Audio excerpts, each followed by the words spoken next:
بقى اكله امريكيه اسمها الجامبو، يا رب اكون بنطقها صح.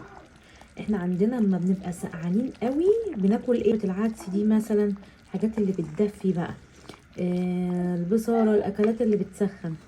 هي انا هنا عاملاها بالسجق، هما بيحطوا سجق بقى اللي هو الكبير الاسكندراني ده، وممكن معاها فراخ، وممكن كمان معاها جمبري، بيبقى الثلاث حاجات مع بعض على حسب كل واحد بيحب ايه بقى. الخضار برضو على حسب برضو كل واحد بيحب ايه. يعني انا حطيت جزر وبصل، هما بيكتروا البصل قوي كده، مقطعينه ايه جوليان كده كبير، وجزر شرايح بقى، ممكن كوسه، فاصوليا، بسله، اي خضار اي خضار بيرموه. والصوص التقيل كده ده اللي بيبقى معمول بالدقيق المتحمر بقى كده، ايه في السمنه، او طبعا مش حاطه سمنه، حطيت ندعه زيت، او كمان مكان تشويحه السجق يعني عشان الدهون. هما بقى بيحطوا دهون كتير ويسيبوها تغلي كده على نار هاديه، بيكون السجق متشوح. دي بقى اكله بتدفي جدا، اللي هي دي ايه، دي شوربه العدس، زي شوربه العدس عندنا. وطبعا ايه، تتاكل بقى مع رز ابيض.